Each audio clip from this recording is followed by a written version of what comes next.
Do you get sleep paralysis, or do you have night terrors? Are there things in the night that you wish you knew about? Thanks to technology, some of these things are coming to light. What is it waiting for? What does it want with me? In the dead of night, when the house falls silent, asleep, or so I thought. But the watch knows better. Heart racing beneath heart racing, breath ragged, body shifting, straining against the unseen force. Wet, labored grasps echo in the darkness. Not mine. Something drags across the floor, slow, deliberate. It mutters words I've never heard. Nuff-nulls. My ankle burns with rope marks that weren't there but bedtime. From the shadows, a shape emerges. My wife had been on me about my weight for a while. She said I needed to start taking my health seriously. For our children. Whatever that means. I didn't argue. I just started going to the gym after work. Seemed easier than fighting about it. She was so happy, she bought me an Apple Watch for my birthday. Said it would help keep me accountable. If only she knew what it would record. It worked great at first. Tracked my workouts, counted my steps, buzzed at me when I sat too long, like a disappointed teacher. I didn't mind it. Made me get off the couch for a change. The part that surprised me was the sleep tracking. With all this exercise and weight loss, I finally started being more active with my kids again. I started taking them to the park. I took them a lot. They loved it, and so did I. But this is where it gets weird. I met this man at the park, just sort of milling around. I assumed he was a grandfather or maybe another parent. He seemed nice enough, a little odd though. He seemed to have trouble breathing. We started talking. Eventually he asked for my name. At the time I thought nothing of it and told him. I gave him my name and he smiled and just walked off. I had kids to deal with. What did I care? I forgot how much work having kids, a job, and now the gym really was. Well, I normally felt pretty good. After a month or so, I started getting tired a lot quicker. The sleep function on the watch was helpful. Tracked my heartbeat, my breathing, and when I was in deep sleep versus light sleep. No clue how it did all of that, but it got the job done. I was sipping coffee one morning when my wife casually asked me, "Hey, why were you up and moving around at 3 a.m.? "I wasn't," I said with a confused laugh. "Really? That's not what your watch is saying." Sounded a little miffed. I dismissed her at the time. Tech glitches, not a big deal. Until it happened a few nights later. She asked me about it again. This time even more annoyed. I placated her, but I was a little bit confused myself. The third time it happened, I decided to take a look at the numbers myself. I figured if I could show her it was just a glitch, she'd relax. "Sweetheart, you really think I got out of bed and got so worked up at 2:30 in the morning that my heart rate hit 130? Does that really make sense to you?" What the watch showed was this. According to it, I'd been awake from 2:27 to just after 3 a.m. Not restless, awake. My heart rate didn't spike and drop like you'd expect if I'd just rolled over or had a bad dream. It stayed elevated the entire time, hovering between 120 and 130 beats per minute. My breathing rate was up too, fast and uneven, the way it usually gets when I'm halfway through a hard set at the gym. The movement graph didn't show pacing or steps, just long stretches of sustained motion, like I was standing in one place and shifting my weight. Then, right around 3:05, everything dropped back to normal at once. Heart rate, breathing, movement. The watch marked it as me falling back asleep. I'd like to think it was just a glitch, but part of me felt like that was too consistent. What was it capturing in that time frame? My wife was the one who suggested using one of those apps that records you while you sleep. She said it might help clear all of this up. I could tell she was getting fed up with me. I hadn't done anything wrong, though, so, like usual, I just agreed with her. First few nights, everything seemed pretty normal. Finally had proof that my wife snored in her sleep, which I won't lie, felt like a small win. After maybe the third night, things got weird. There would be long stretches of silence, the kind you expect when everyone's asleep. Then, out of nowhere, it would be punctuated by wet, ragged breathing. We checked to see if the breathing lined up with anything my watch was telling me that was out of place. From about 2:30 to just after 3 a.m., I went from awake to exercise, and my heart rate climbed to 150 beats per minute. My wife was absolutely pissed at this point. The gym in the morning was one thing, but why the fuck was I working out at 2:30 in the morning? I honestly had no answers. It didn't make any sense to me either. The next night, things got even weirder, and honestly, I was getting sick of this mess just as much as she was. The breathing happened again, closer this time, and it wasn't the only thing we heard.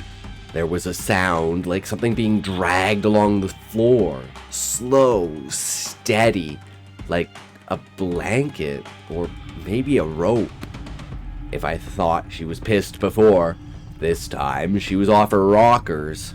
She started accusing me of doing all sorts of weird shit and promising that over the next few nights she was going to stay awake to make sure I wasn't pulling anything. I agreed with her. Boy, what a mistake that was. Now, this is all according to her, so I'm not sure how accurate any of this is. She claims I was talking in my sleep, muttering, tossing and turning, saying the same word over and over again. Nameless. She wanted to know what that meant. She told me I must know what it meant, but I'd never heard that word in my life. It didn't stop there. She said I'd been complaining about my ankle, that the tossing and turning was because it hurt. According to her, I kept saying it felt like something was pulling on it. I did some research, and restless leg syndrome actually seemed to make sense. I told her about it, and it seemed to calm her down. We still decided to keep recording. It kept happening, but at that point, I was getting used to the weirdness. I think she was too.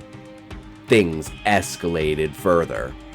I woke up one morning and my leg was actively in pain. My ankle was burning. I tried to play it off at first and keep it to myself. I was probably overthinking it.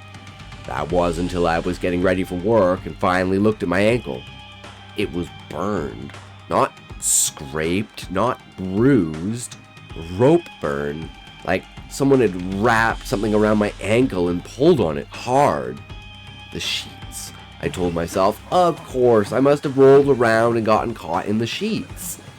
Needless to say, I had a pretty stressful couple of nights after that. Finally, my wife had another good idea. Instead of ruining her sleep, we could get a nanny cam to see what was going on. God, I wish we hadn't. I don't want to tell you what I saw. That would make it real. I know I have to tell you anyway. Most of the night was normal. My wife snoring. Silence. But at 2:30 a.m. things changed. I started saying it again. Nameless. Out of the corner of the room, I saw what looked like a shape glide out and stop at the foot of my bed. It was only there for a split second. Around that time, I suddenly started to struggle, like I was fighting something that was pulling me. That lasted about 30 minutes. Then I just stopped. I went back to sleep like nothing had happened. My watch has been glitching out too. Keeps popping up with my account and saying, Nameless. I'm not even sure what should be in its place, though. I don't think I'm going to show this to my wife anymore.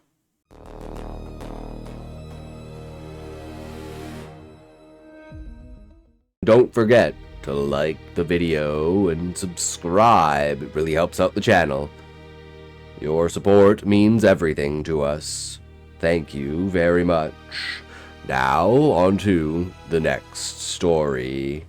What price does a tormented lost soul extract when hell itself hungers to reclaim it? Claw-like hand sees my neck in the storm-lashed forest. Icy nails pierce my skin as a forgotten child thing clings to my back. Its rancid breath whispering threats from the grave.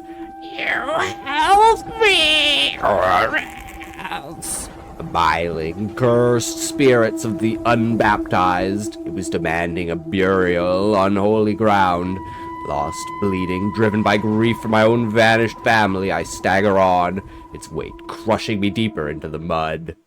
Claw-like hands grabbed at my neck, dirty nails scraped at my skin, legs wrapped around my waist. Filthy, bare feet gripped me tightly.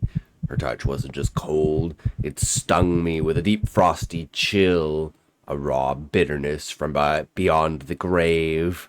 The repulsive stench assailed my senses, a sickening scent, thick and putrid, that filled my nostrils. My voice shattered into a primal scream. "You help me! You help me!" Her dry voice rattled in my ear. "What are you? What have you done to my family?" My body trembled uncontrollably. The sound of my blood thumped in my ears as I shrieked those words. "I'm abandoned! I'm forgotten!" the creature hissed as she clung tightly to my back. "The man, he wanted to help me!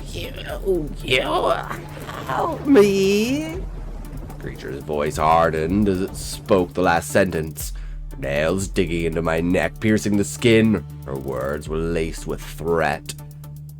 The words of an old man from the inn rang loudly in my ears. "It's the unholy resting place of the children of the sky. A myling haunts the banks of that lake." "What do you want from me?" My voice quivered as I spoke to the myling. "Sleep!"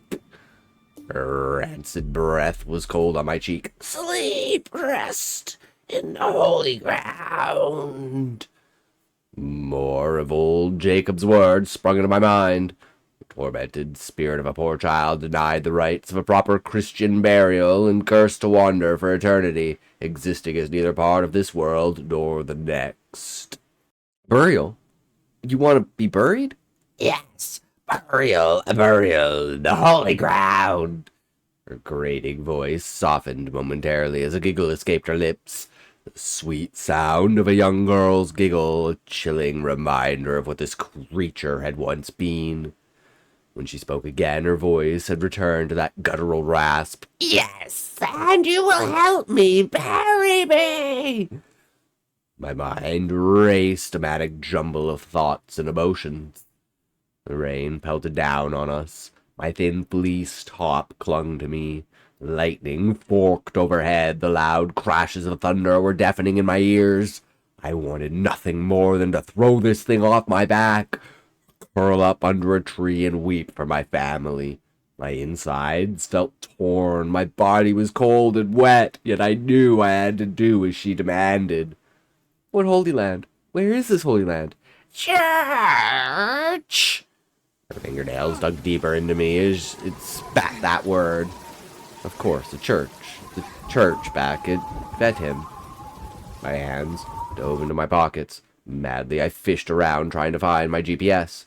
My pockets were empty. I must have dropped it during the fall into the valley. Desperately, I looked around. Just trees, endless birch trees rising up the steep slopes of the valley. I was disoriented. I didn't know where I was. How was I ever going to find my way back to Vedheim? I started walking, my injured leg shrieking out in agony with every step. My torn trousers stuck to my skin, sticky and wet with my own blood. My heart thumped against my ribs, but I pushed myself on. I didn't know where I was going, but at the same time, I did. I felt myself being pulled along by something unseen, compelled by something that tugged at me from deep within my subconscious. I didn't need my GPS. The myling was my compass now. Trees, bushes, and streams passed by in a barely noticeable blur. The cold, dead weight of the myling on my back was a constant reminder of my ordeal. Her sharp, bony knees dug into my ribs as she clung onto me like a parasite. A soft whimper escaped my lips as I forced my body to press on through the driving storm that still lashed the forest. Hours passed as I drove myself ahead, one step at a time. The gloom of night had begun to descend over the world. A frigid wind rose, biting at my skin through my sodden wet clothes, which no longer offered me any protection from the elements. A dull throb had settled into my spine, my calves burned deeply. With every step, the miling seemed to grow heavier. With every step, I sank deeper into the thick mud. I shifted her, tried to hitch her up higher on my back, but it never gave any relief. The weight became too much to bear. I let out a gasp as my legs crumpled beneath me. Cold and wet, the dirt splashed up my arms, soaked through my trousers as I landed on hands and knees. The increasingly heavy mass of the miling pushed downwards on me, causing me to begin sinking into the ground. No, I had to continue. If there was any hope that I'd see my children again, I had to reach the church. Through gritted teeth, I crawled forward, my knees grazed and bleeding from sharp rocks that cut into them. My hands tingled numbly in the biting surface water. Tears stung my eyes, sobs rising pitifully from my chest. Kirsten's voice rose as I toiled, a soft, haunting lullaby that sent a shiver through my soul.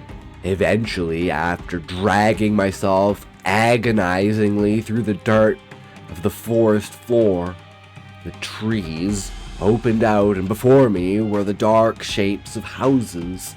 As I pulled myself out of the forest and onto the road, the miling began to fidget impatiently on my back, chattering words I couldn't understand. I didn't know what time it was, but it was late. The houses were dark, save for only one or two that still had lights shining from the upstairs windows. On the opposite side of the road, the Shakten crow stood silent and lifeless. Facing it, rising into the sky, its bright white paint standing out in the darkness, was the church. The weight of the miling had grown so intense that I could no longer crawl on hands and knees, but was now crushed flat against the rough surface of the road. Centimeter by slow centimeter, I pulled myself on, struggling as arms and elbows rubbed raw against the rough, abrasive tarmac under me. My boots scraped on the ground as they propelled me forwards towards the white gates of the church, up the gravel path which led to the small graveyard around the back of the building. Sha sha sha! The voice on my back began to repeat the words excitedly. As my eyes rose towards the dark shapes of the headstones, the rain suddenly stopped and a crack appeared in the dark clouds. A small copse of trees seemed to shine a brilliant silver as the light from the full moon spilled through the thick clouds. In there, in those trees, I muttered the words, more to myself than to anyone in particular. The miling repeated again, jumping up and down on my back. Each jump knocked the air from my lungs and left me gasping for breath. Summoning the last of my strength, I pulled myself off the path and towards the shimmering trees. As I hauled myself in amongst the low, gnarled and twisted birch trees, the way to the miling suddenly seemed less. The smell of damp earth and rotting leaves rose up from the ground, replacing the stench. The miling now leapt from my back onto the ground beside me. Something else was different here too. Hushed whispers drifted out from the trees surrounding me, the voices of a man and a woman. "My sweet Kirsten, we're sorry. We're so very sorry." The words came like wind in the leaves of the trees. A tear trickled down my cheek as a sudden and profound sense of sorrow washed over me. Not just the sorrow at losing my own family, but a sorrow for all those who had lost theirs. A vision swam before my eyes. A woman looked up at me. A young woman, her red, tear-stained eyes meeting mine. An understanding passed between us before she faded away, replaced by another vision. A small baby lying alone on the side of the lake, frozen among the ice and the snow. "Dig, dig!" The miling hissed, white eyes fixed on me, lips pulled back into a hideous snarl.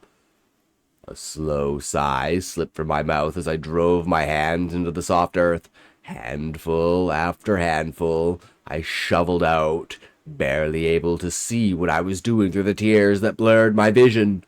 Deeper and deeper I dug into the cold earth. My nails were broken and bleeding, my hands raw and torn, deeper until finally I'd carved out a hole that was big enough for the myling to lie in. Slowly standing and stepping backwards, I looked at her. Little more than a shadow in the pale moonlight. I watched as she silently climbed into the hole. "Marry me!" Her rusty voice grating once more. Bending down, I scooped up the loose earth into my hands and began to throw it into the hole. Handful by handful, I covered the myling's body, filled the grave that I had just dug for her, until a mound of disturbed earth was all that was visible of Kirsten's ultimate resting place. My heart was still torn by the loss of my own family, but somewhere inside myself I hoped that Kirsten would now find peace. Taking a deep breath, I took a step to leave. I felt something grab my ankle in a hard, icy grip, a hand bursting from the freshly dug grave. A frantic scream erupted from me as I tried to fight it, tried desperately to kick it away. It held tightly, pulling me down into the cold ground. First to my ankles, I sank into the ground, then to my knees, then to my waist. I could no longer kick. The earth pressed firmly around me. My fists pounded on the ground as I slid down deeper to my chest, and then my shoulders began to sink under. Soil tumbled into my mouth, silencing my frenzied cry. Soil entered my nostrils, my lungs screaming for air that I could no longer breathe. It stung my eyes, pressed down on my skull as I sank down. My chest burned, screaming for oxygen. Bright lights flashed around me, and then silence. Darkness.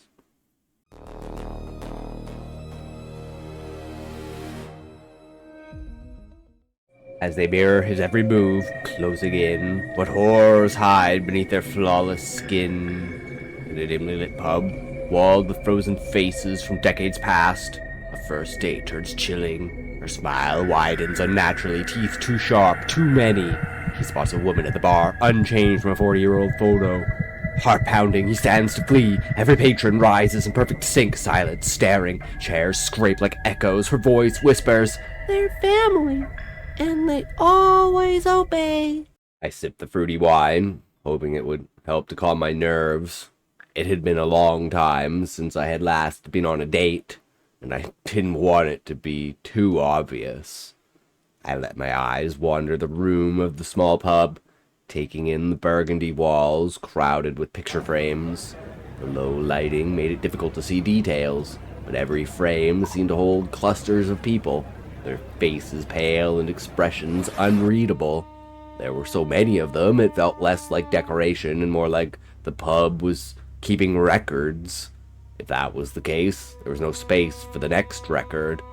Over my date's shoulder, I could see the sticky wooden bar that had just ordered at. I made the mistake of resting my hand on it for a moment and had to quickly peel the skin away. Despite the decor, or maybe the defiance of it, the place was surprisingly busy. As I swallowed my wine and guided the glass back to the table, I wondered why she had chosen this place for a first date. She called it her hidden gem, a place she swore I'd love. The clinking of my glass back on the table refocused me on the date. I looked across at the beautiful woman sitting across from me. She had full blonde hair that fell to her shoulders, and flawless porcelain smooth skin stretched over her sharp cheekbones. Her lips curved into a natural, amused smile, looking delighted to be here, to be seen. Her amber eyes were hypnotic, but they sat just a little too deep in their sockets, like gemstones set in shadow. She wore a ruby red top, just visible below her large black coat, that she hadn't removed since we stepped inside. "So, what made you choose this place?" I asked, my thoughts circling back.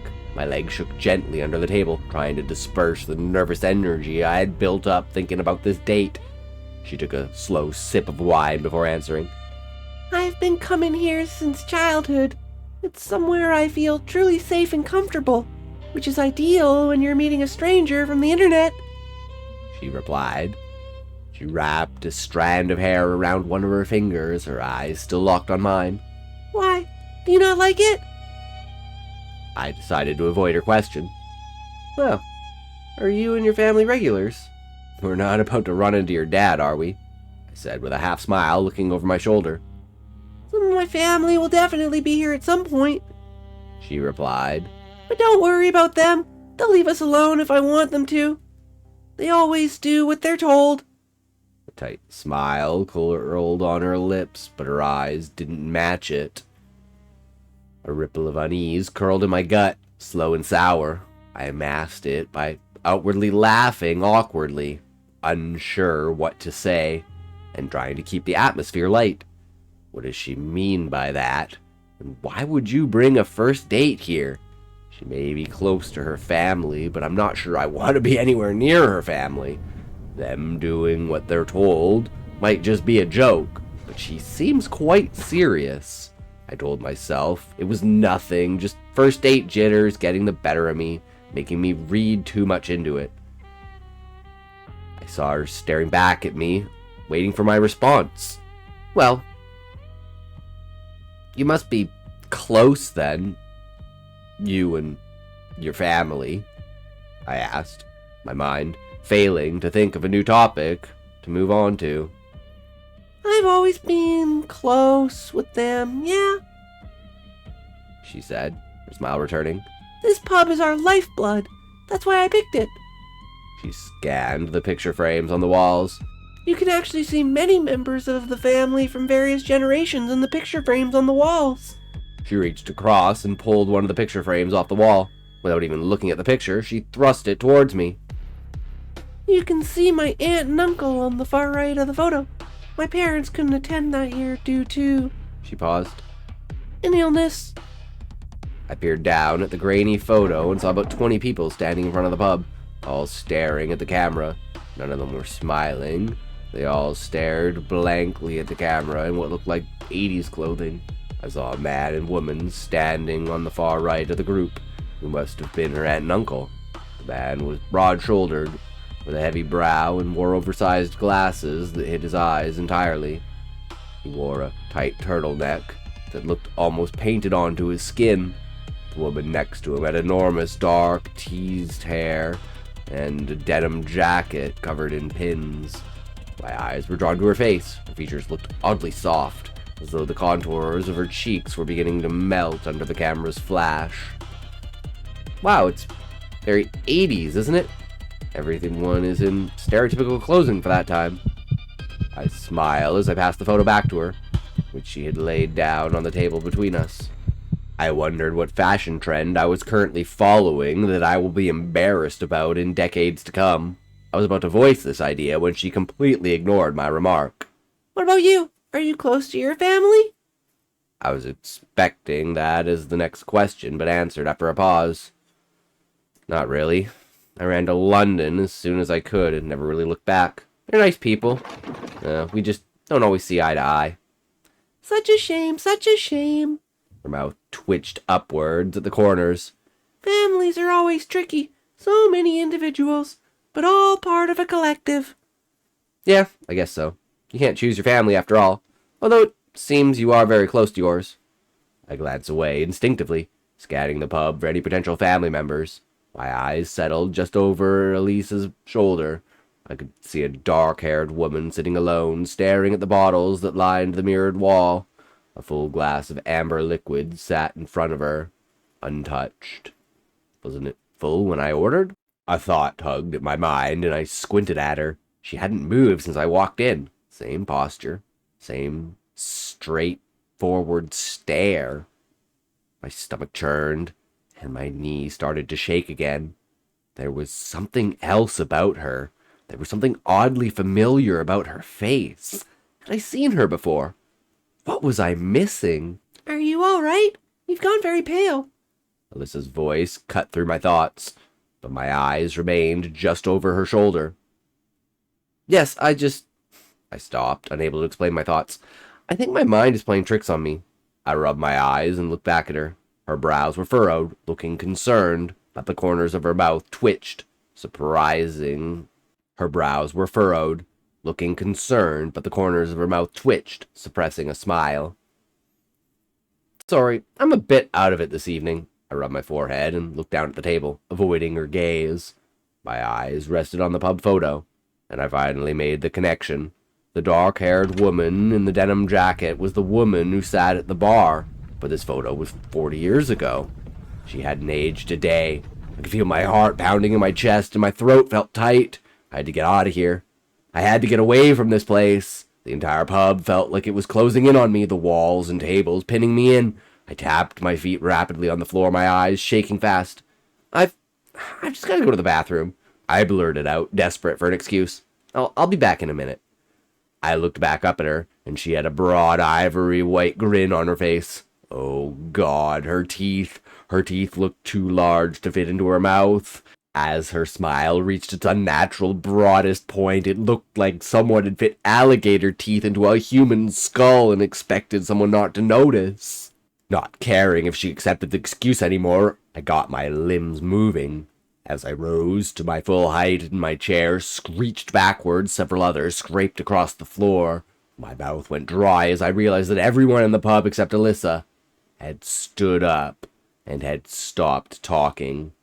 My legs refused to move any further.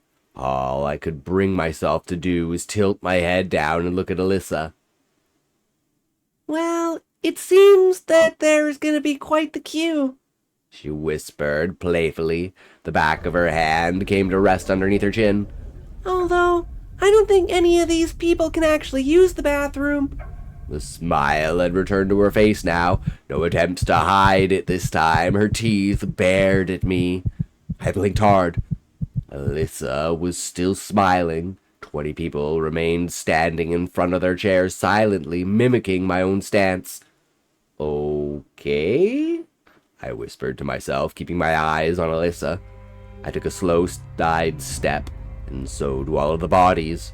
Not a beat between them and my own movement. My knees went weak under me, but I remained standing. Of course, I think you already know, this is all just theater. Her arm glided through the air, motioning at the still room. As she did, the sleeve of her leather jacket slipped down her arm a couple of inches. I could see her wrist. The skin was stretched taut over it, looking as though it could split open at any moment, the bones or whatever lay beneath almost bursting through. You aren't getting out of here. We're just having fun. Her greedy, hungry smile remained. Think. Okay, delay her. Talk and think. I took my eyes off Alyssa and looked towards the door. And, what is your fun? What is this place? I asked her, trying to sound confident. There were about 10 steps between me and the door. If they keep moving with me, I'll never make it to the door. But I can't stand here forever. Without moving my head, I scanned as much of the room as I could see. I shuddered as I looked across at dozens of blank faces, just waiting for me to move. To my left is a door, only a couple of steps away. I could make it, but it doesn't look like it will take me out. It may only take me in further. Well, seeing as you're gonna be part of the family, there's no harm in telling you. She looked gleeful and proud, as if she had already won. We were thrilled when we saw your profile. She rose to her feet and stepped towards me, oozing confidence. We had 20 profiles set up to ensure that you got this spot. Dozens of people turned to face me. Maybe I had seen some of them on the app? We need some fresh meat, or more accurately, we need some fresh skin. And your skin is perfect. With a warm tone, good elasticity, and barely any sun damage. She ran a fingertip across my cheek. Of course. You're also the perfect size. Cousin Tom has been wearing that for far too long and it's wearing a bit thin. The dark-haired woman at the bar turned in her seat and got up. She took slow steps towards me, reveling in their shared victory. Yes, it's been a good suit, but it's time for a change. I could definitely get used to wearing this one for the next few decades. She brought her hand up to her cheek and pulled the skin. She dragged it a few inches away from her face and was met with no resistance, like putties stretching effortlessly in her hand. My lips parted, but nothing came out. I think there is only one possible way out. I sprinted towards the door to my left. I grabbed the handle and threw the door open. My hope crumbled entirely as I saw only bricks in front of me. There was nowhere to go. The door was never a door. I turned slowly on the spot, back to face the room, my breathing ragged as tears started to form in my eyes. Welcome to the family, Alyssa said, her voice overlapping with dozens of others as they closed in around me.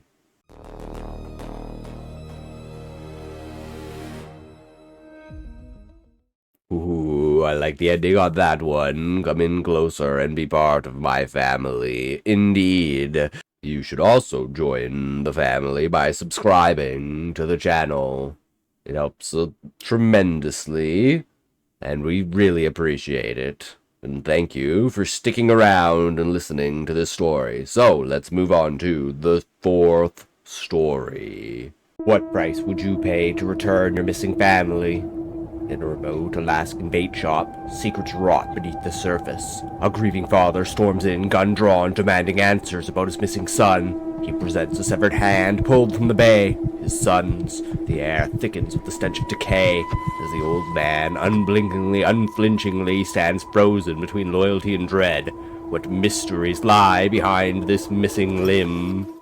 As soon as Paul Anderson walked into Bennett's Bait and Tackle, I immediately thought of the homemade missing person sign stapled on the cork board by the bathroom, constructed with the hope of it aiding in finding his missing son. Then my mind drifted to an image of the poorly written word someone had added in a red Sharpie marker under Paul's name and contact information. What a goddamn butthole.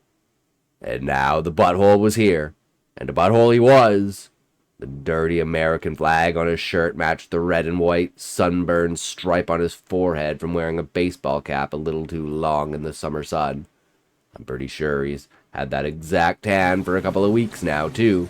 I remember getting my oil changed at his shop, and it was after he kept staring at my chest and asking for more that I ought to have paid him, that I pointed out to him that this great product called sunscreen and how old white people like him should really be using it. He cussed me out and spat on my tire. He wasn't wearing a hat then, and he ain't now. It's a shame, 'cause now that he's here, I'll be forced to look at his bald spot, albeit a much better sight than his snaggletooth and red face. Begrudgingly, I gave him a tight-lipped smile before hiding my face in the fishing charter pamphlet I was reading. Judging by the stupid, half-pleased smirk on his face, I could tell he was happy with me finally giving him some attention, or at least that's what I assumed that was. Being new to town for the summer, I didn't know a whole lot about Paul Anderson until a short while after that oil change, around the time he reported his son Richie went missing. He decided to put up a flyer in every establishment on every telephone pole in town, and it was at that point that the town began to talk. So I listened. My grandfather was especially one to talk, though it was mostly in grumbles and creative curses meant for wiser ears than my own. I've been told his son had been missing for a few months before Paul figured out that was long enough and decided to care. I've been told Paul was a veteran of some war and left him with demons he took out on people around him, one of them being his 20-year-old son. I've been told his son most likely ditched town in his Frankenstein of a car he loved working on, with a mighty bad muffler problem, might I add, and was glad to be away from his father. It appeared that the story of what happened to Richie Anderson spoke for itself. But then there was the hand. A week ago, a wary fisherman from a local fishing charter had brought his net up to the shore and asked for Will. Turns out, his catch of the day was the swollen, mostly eaten, mushy remains of a human hand. Thankfully, he was fishing alone that day, not chartering and traumatizing a bunch of tourists with unexpected finds. My grandfather took the net, and the fisherman simply left, so I assumed Will decided to take care of it for the poor man. As interested as I was, I only took one glance at the hand. It was a hand, all right, mostly eaten, missing all but the middle finger. But that was last week. As strange a coincidence it was, nothing ever came out of the hand. I'm not sure where the hand went, but William Bennett was a man of his word and took care of it, whatever that meant. I almost asked him why he didn't bring the hand to the police, but before any words could escape my mouth, he said that Bennetts take care of things themselves and it's what they do best. You have a lot to learn, he told me. Shit, apparently I did, because I didn't understand any of it. Just like how I don't understand why my grandfather made me a goddamn cashier instead of a dock worker. I hate people and I ain't good with them. Today, there were no customers inside Bennett's Bait and Tackle. No customers outside, meaning it was one of those good days. No customers had come at all, in fact. I was at the register reading a copy of a local fishing charter brochure while my grandfather was stationed in the back storage room doing what I assumed was inventory. The morning rain had died off a little over an hour ago, leaving the sky partially cloudy and the outside air cool and misty. A part of me was glad no one had driven up with their boat asking for a refill on their gas or something.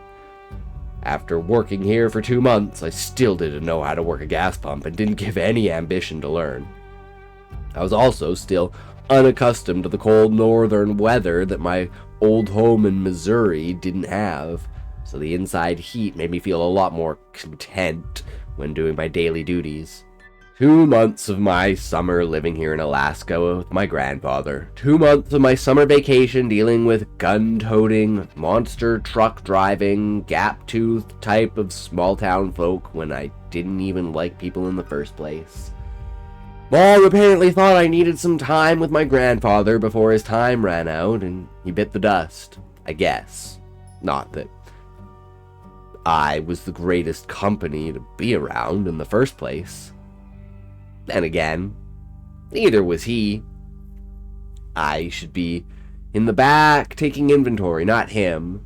He knows these people. They're his people, not mine. That being said, I tried not to pay attention to Paul meandering his way about the store until I heard him sniffing through his stuffy nose right in front of my register. He grunted a long pause. Then, Theo. The way he said my name made it sound like he's never said it out loud before and figured he'd give it a shot, and apparently that was his greeting. Hi. I continued to stare down at the words and pictures on the page, ignoring him, hoping he'd just go away. And that wasn't because I'm a terrible cashier. No, Paul didn't have anything in his hands, at least nothing I could see through the lashes of my downward pointed eyes. Or smell. It's pretty clear when someone walks up to the counter with bait of some sort, plopping the bucket or package right in front of me. Sometimes a sickening splash making contact with my skin. The fishy and earthy scent will get stuck on the counter all afternoon until I take some Clorox wipes to get rid of it. At least half of it. Never all. Theo, he said, trying again out loud. Isn't that a boy's name? I should have told the man to get lost. Instead, I just muttered, I don't know, it's my name. I'm sure it's a boy's name, short for Theodore, like the president, or the chipmunk. This time I pulled my eyes up from the pages, raked them up from the counter height to his face, and muttered, okay. So, Paul looked around at the store slowly. Where's the old man? I looked back down at my book and shrugged. Your granddaddy, the man who owns the store? He said, this time a little louder, voice dripping with disdain. Kept my eyes down as I spoke again. He's busy at the moment. Can you get him? Half a second then. Nope, I can't. Why? Busy. Doing what? I shrugged. Work. Probably. At this point, Paul started to let out a low growl, which was a signifier that he was either getting ready to yell at me or turn into a werewolf.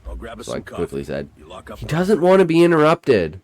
My grandfather had told me very clearly when I first started working here this summer not to bother him when he's in the back room. He also told me to tell anyone who asks if he's here that he passed. I told him that was stupid and that I wasn't going to do that. So here I am now.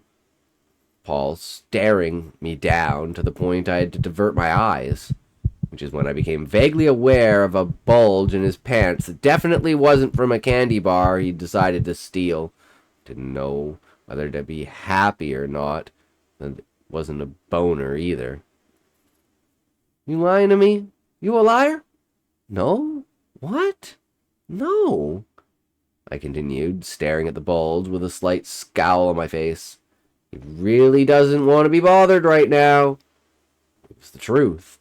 Taking inventory was my grandfather's special time of the day.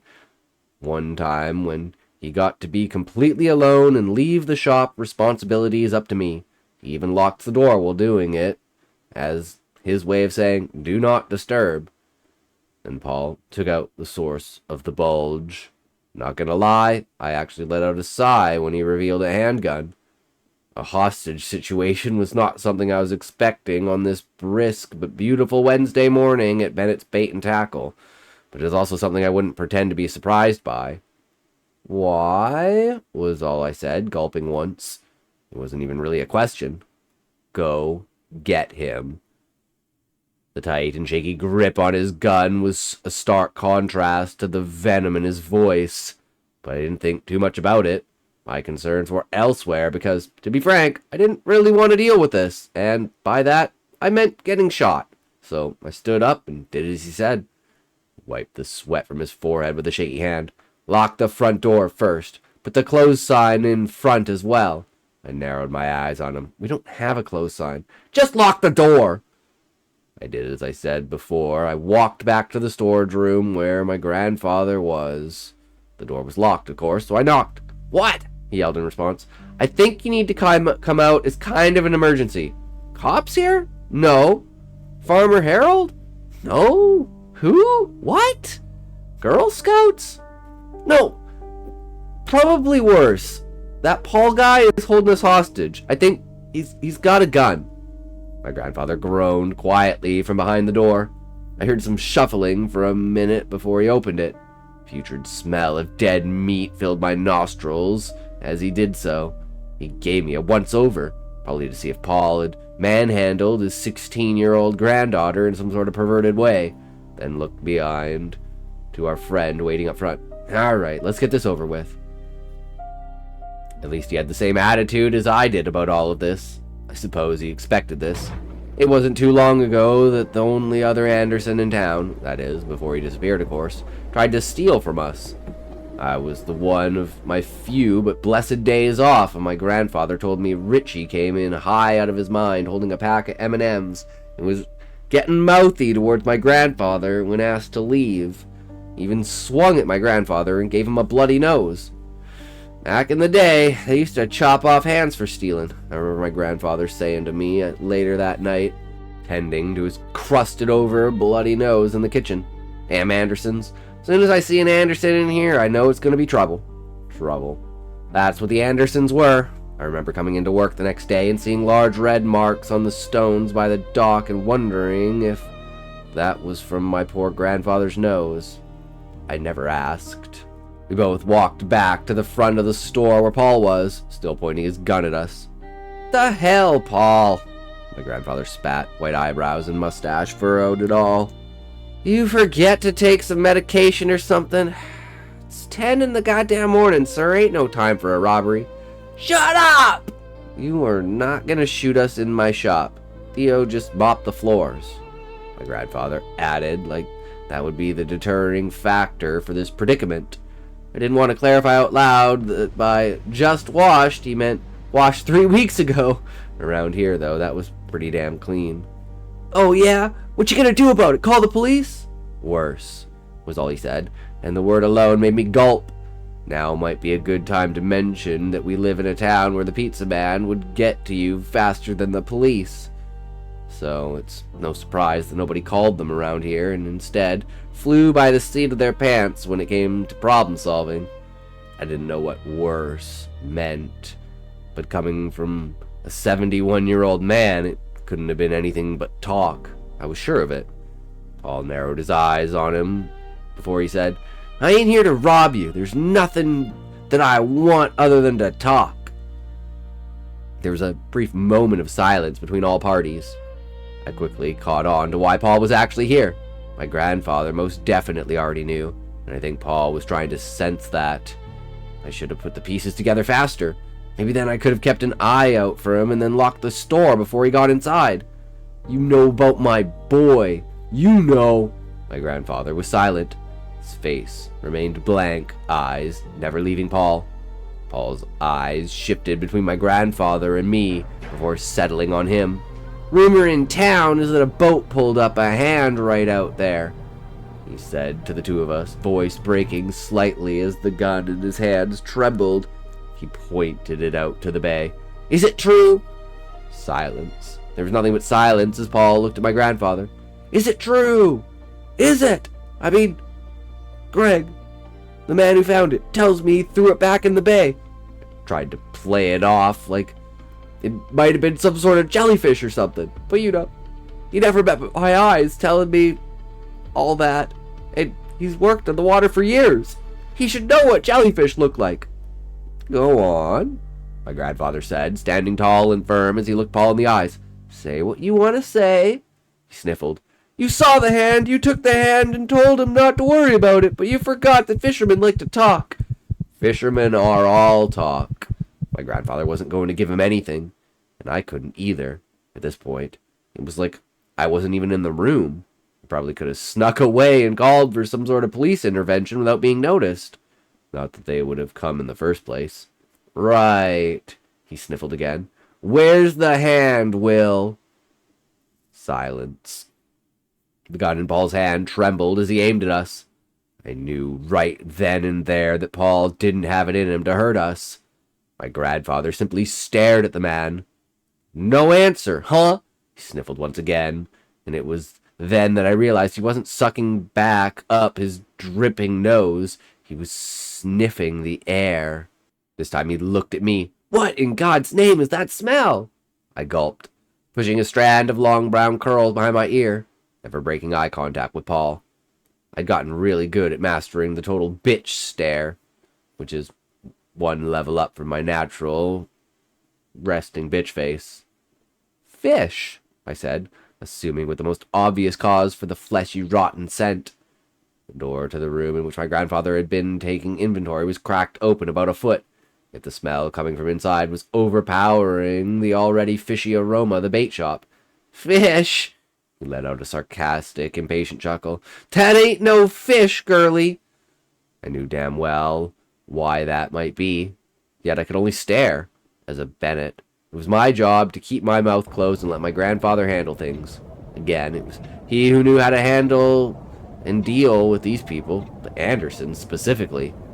My grandfather cut the tension with almost a whisper as he said, Why don't you go on and have a look if you're so curious?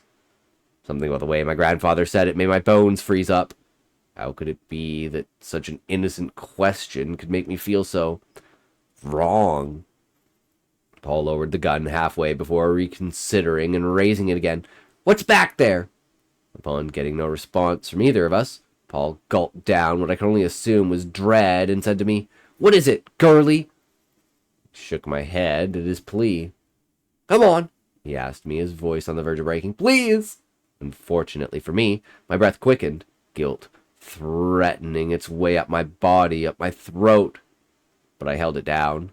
My intense stare, coupled with my breath, most definitely was making me look constipated. I don't know what you're talking about. A hand don't prove nothing, my grandfather chided. Ain't the first time body parts been dragged up from this bay. Ocean washes up stuff from all over the place. And I got a business to run. Paul lowered the gun, the tremor in his arm subsiding. He'll pay for this. One way or another, I'll find who did it. Then he walked out. I watched my grandfather's eyes follow the man until the door was closed. Well, how about that? He grumbled. He ever say anything like that to you before? No, why? He's been accusing everyone around town. I knew he'd make his way here soon enough. Probably figured he might as well knock two birds out with one stone. You and me being the birds, the hostage situation being the... I get it. Well, back to it, I suppose, he chuckled, walking off. I'll be in the back. The sudden coolness of his attitude was off-putting. "How's it looking back there?" I asked, trying my best to match his attitude. Good." He stopped and turned to me, thumbs finding their ways to the belt loops of his pants. "Almost stocked up on the new fish bait. It's gonna sell like crazy." "Nice," I thought for a moment, as he began walking to the back room. "When do we get new stuff?" "Recently. I'm handling it. You keep the customers at bay now. You hear?" I did as he said. I was good at that, keeping people away. Nobody came in for the rest of the day. Gave my grandfather enough time to clean up the mess in the back room and get rid of the smell of the bait, and allowed me to avoid doing any real work, as long as I could make him proud, as long as I could fit in and be a Bennett.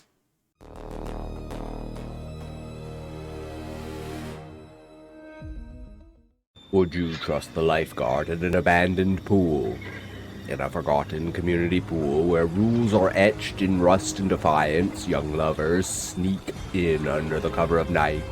Laughter echoes, kisses ripple the water.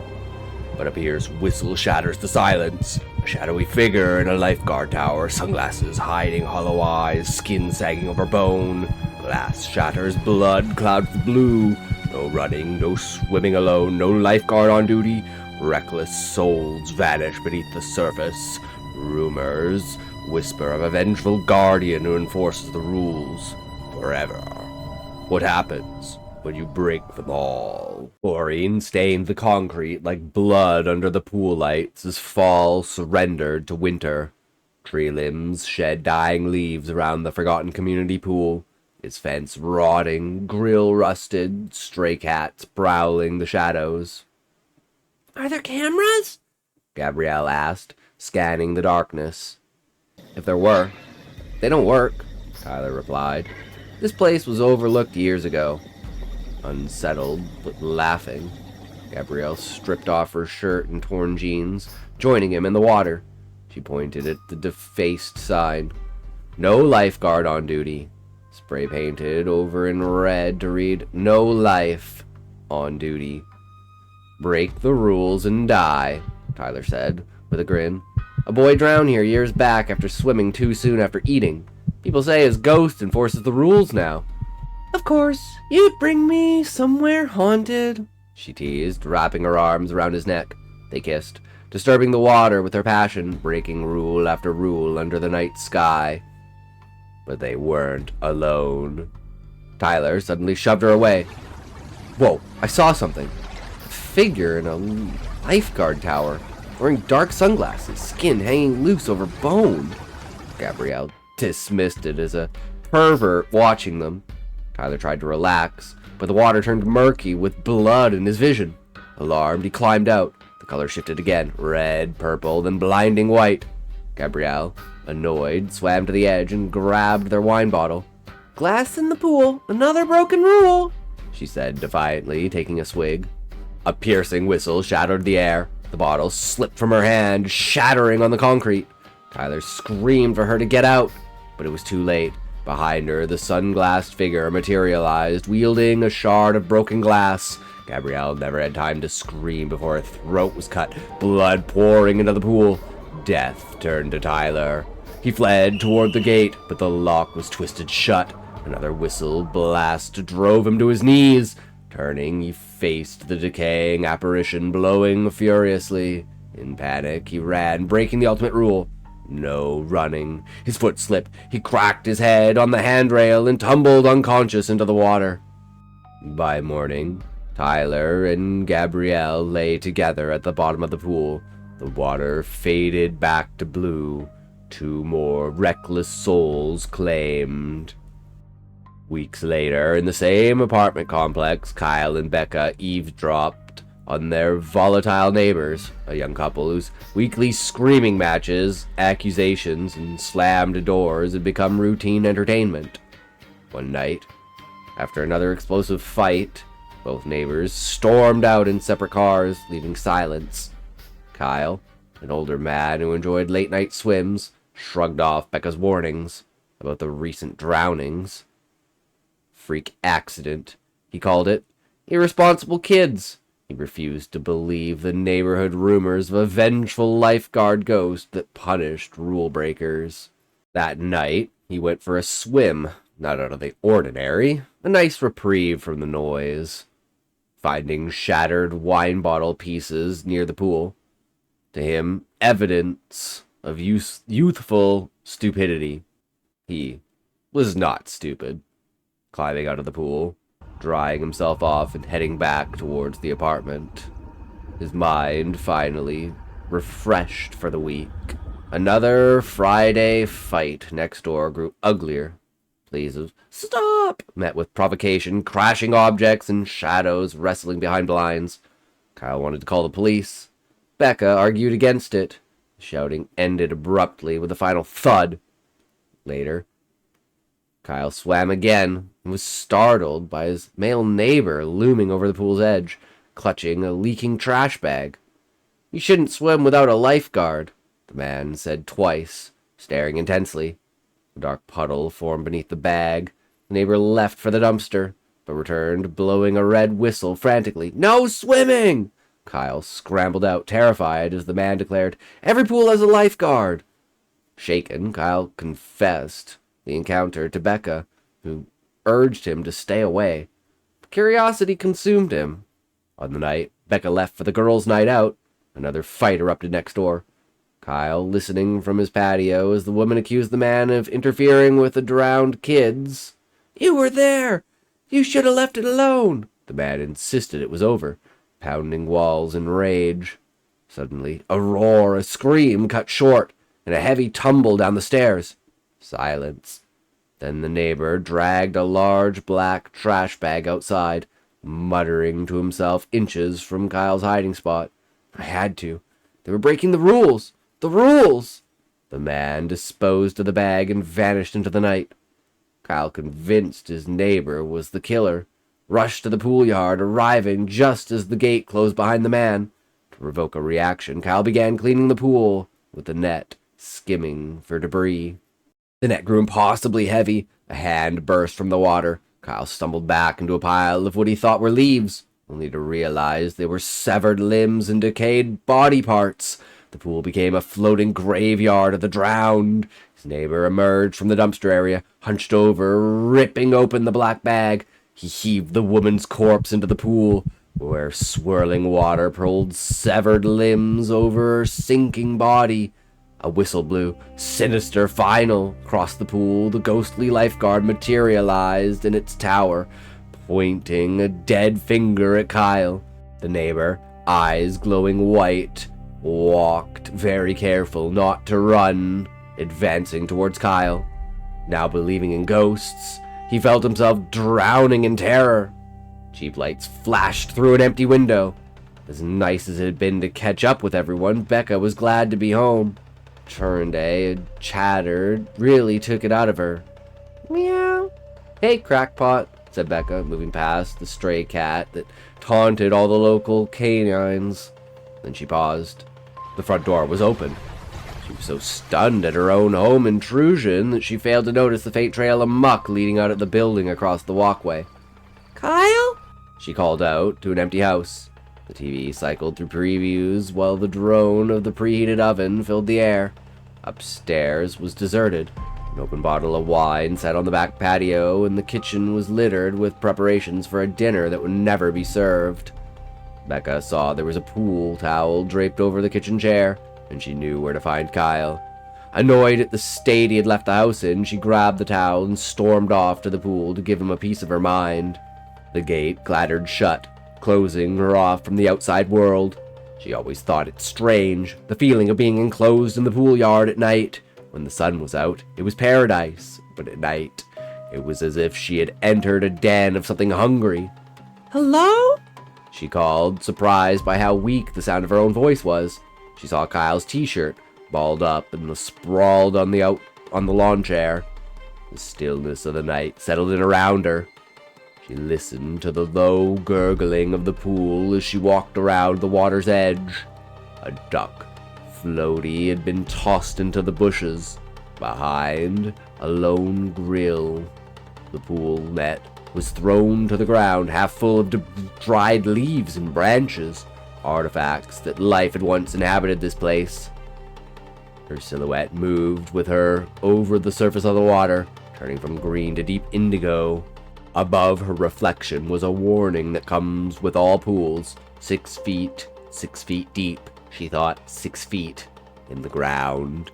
Car lights splintered through the wooden fence, distorting her image on the water. When the lights disappeared, she saw him and screamed, "You scared me!" Kyle stood at the edge of the pool, looking out over the water. He wore a whistle around his neck. "How long have you been out here?" asked Becca, walking over to him. He didn't move, didn't seem to notice she was there at all. As she moved closer, she finally saw what it was that had captured his attention, finally noticed what it was that made the pool seem out of place. At the bottom of the pool, rocking back and forth, were the bodies of a man and a woman. The same man and woman next door, who she had watched and listened to screaming at each other for the past few weeks, forever silenced with chlorine in their lungs. "What did you do?" whispered Becca. "I had to," said Kyle. "They broke the pool rules." "Who cares about rules, Kyle? They're dead." Kyle finally turned to face her. His eyes were glowing with white light. "They broke the rules," said Kyle. "And now so have you." Kyle lunged and Becca turned to run, but was pulled back as he caught her hair.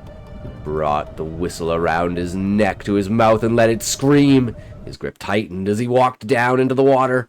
Becca couldn't break his hold. Water shot up everywhere as she fought to break free. She stared into his frightful eyes. Changing colors of the waters surrounded her. Above them, sitting high in its tower, Lifeguard watched it all through poised sunglasses, whistle at the ready. He sat in wait, preparing to warn anyone who dared to defy the rules of the water. Becca heard Kyle speak again before being pushed under for the final time. Every pool has a lifeguard.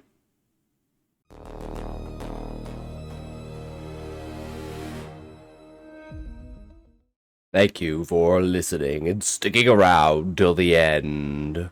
As always, we appreciate you watching. And remember, best way to help out the channel is to like the video, comment, and subscribe. So thank you for listening to It Talks Stories. We'll see you next week with more stories.